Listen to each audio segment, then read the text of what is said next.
ಆಯುರ್ವೇದದಲ್ಲಿ ತ್ರಿದೋಷಗಳು ಅಂತ ಬರ್ತದೆ. ಅದ್ಭುತ ಚಿಂತನೆ. ಇಡೀ ವಿಶ್ವದಲ್ಲಿ ಆಯುರ್ವೇದದಷ್ಟು ತುಂಬ ಚೆನ್ನಾಗಿ ಆರೋಗ್ಯದ ಬಗ್ಗೆ ಚಿಂತನೆ ಮಾಡಿದ ಇನ್ನೊಂದು ಶಾಸ್ತ್ರ ನಿಮಗೆ ಸಿಗಲ್ಲ.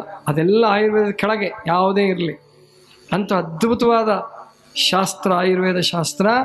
ಅದು ಹೇಳುತ್ತೆ ತ್ರಿದೋಷಗಳು ಸಮವಾಗಿರ್ಬೇಕು. ದೋಷಗಳನ್ನು ಪರಿಹರಿಸಕ್ಕಾಗಲ್ಲ. ಇವತ್ತೊಬ್ರು ಬಂದಿದ್ರು, ಗುರುಗಳೇ ಉಪವಾಸ ಮಾಡಿದ್ರೆ ಸಕ್ಕರೆ ಕಾಯಿಲೆ ಸಂಪೂರ್ಣವಾಗಿ ಹೋಗ್ಬಿಡುತ್ತಾ ಅಂದ್ರು.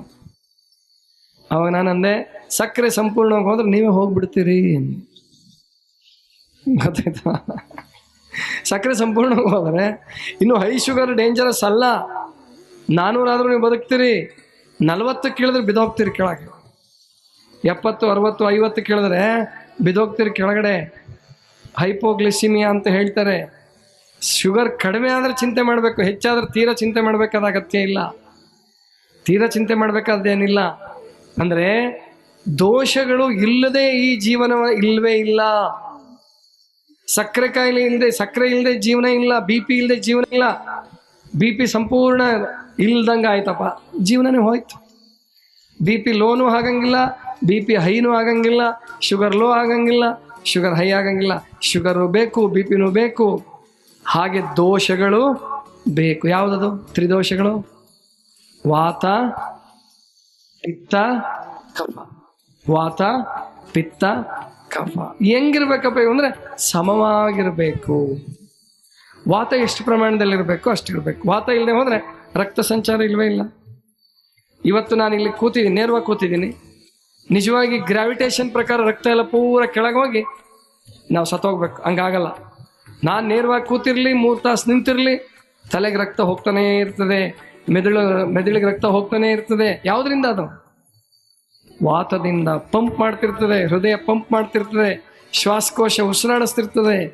ಅದರ ಸಹಾಯದಿಂದ ರಕ್ತ ಎಲ್ಲ ಕಡೆ ಸಂಚಾರ ಮಾಡ್ತಿರ್ತದೆ. ಇದು ಸಮವಾತ. ವಾತ ವಿಷಮ ಆಯಿತು, ವಾತ ರೋಗ. ಕಾಲು ಹರಿಯೋದು, ಕೈ ಹರಿಯೋದು, ಸಮಾಧಾನ ಇಲ್ಲ, ಹೊಟ್ಟೆ ಗ್ಯಾಸ್ಟ್ರಿಕ್ ಪ್ರಾಬ್ಲಮ್, ಅದು ಇದು ಎಲ್ಲ ಶುರುವಾಗ್ತದೆ.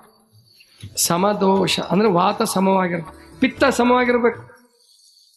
ಪಿತ್ತ ಕಡಿಮೆ ಆಯಿತು, ಒಂದು ಕಾಯಿಲೆ ಬರ್ತದೆ. ಪಿತ್ತ ಅತಿ ಆಯಿತು, ಜಾಂಡೀಸ್. ಆಹಾರದ ಜೊತೆ ಪಿತ್ತ ಬೆರಲಿಲ್ಲ, ಜಾಂಡೀಸ್ ಶುರುವಾಗ್ತದೆ, ಕಣ್ಣೆಲ್ಲ ಹಳದಿ ಆಗ್ತದೆ. ಪಿತ್ತ ಸಮವಾಗಿರಬೇಕು. ವಾತ, ಪಿತ್ತ, ಕಫ. ಶ್ಲೇಷ್ಮ ಅಂತ ಹೇಳ್ತಾರೆ, ಕಫ ಅಂತ ಹೇಳ್ತಾರೆ. ಕಫನೂ ಬೇಕು.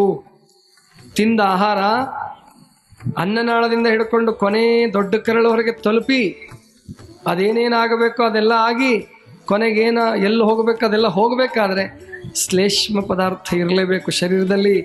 ಆದರೆ ಶ್ವಾಸಕೋಶ ತುಂಬ ಕಫ ತುಂಬ್ಕೋಬಾರ್ದು. ಎಷ್ಟಿರಬೇಕು ಅಷ್ಟು ಕಫ ಇರಬೇಕು. ಧ್ವನಿ ಪೆಟ್ಟಿಗೆ ಚೆನ್ನಾಗಿರ್ಬೇಕಾದ್ರೆ ಕಫ ಇರಬೇಕು. ಶ್ವಾಸಕೋಶ ಚೆನ್ನಾಗಿರ್ಬೇಕಾದ್ರೆ ಕಫ ಇರಬೇಕು. ವಾತ, ಪಿತ್ತ, ಕಫಗಳು ಸಮವಾಗಿರಬೇಕು. ಸಮದೋಷ. ದೋಷಗಳೇ ಇವು. ವಾತ, ಪಿತ್ತ, ಕಫಗಳು ದೋಷಗಳೇ. ಆದರೆ ಸಮವಾಗಿದ್ರೆ ಅವು ದೋಷ ಅಲ್ಲ. ಸಮದೋಷ. ಸಮಾಗ್ನಿಶ್ಚ. ಅಗ್ನಿಗಳು ಸಮವಾಗಿರಬೇಕು ಅಂತ ಹೇಳ್ತಾರೆ. ಅಗ್ನಿ ಶರೀರದಲ್ಲಿ ಬಿಸಿ ಮುಟ್ಟು ನೋಡಿದ್ರೆ ನೀವು ಬಿಸಿಯಾಗಿರ್ಬೇಕು. ಅಕಸ್ಮಾತ್ ಪೂರ್ಣ ತಣ್ಣಗಾದ್ರೆ ಅಂತ ಇಟ್ಕೊಳ್ಳಿ, ಮುಗ್ದೋಯ್ತು ಕತೆ. ತಣ್ಣಗಾದ್ನಪ್ಪ, ಭಾಳ ಮೆರಿತಿದ್ದ, ಉರಿತಿದ್ದ, ತಣ್ಣಗಾದ ಅಂದರೆ ಜೀವ ಇದ್ದರೆ ಬಿಸಿ ಇರಬೇಕಾಗ್ತದೆ. ಯಾವ್ಯಾವ ಭಾಗದಲ್ಲಿ ಎಷ್ಟೆಷ್ಟು ಬಿಸಿ ಇರಬೇಕು ಅಷ್ಟಷ್ಟು ಬಿಸಿ ಇರಬೇಕು. ಅರ್ಥ ಆಯ್ತಾ?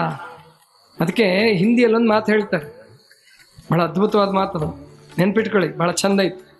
ಪೈರ್ ಗರಂ, ಪೈರ್ ಗರಂ, ಪೇಟ್ ನರಂ, ಶಿರ್ ठंडा, वैद्य को मारो डंडा.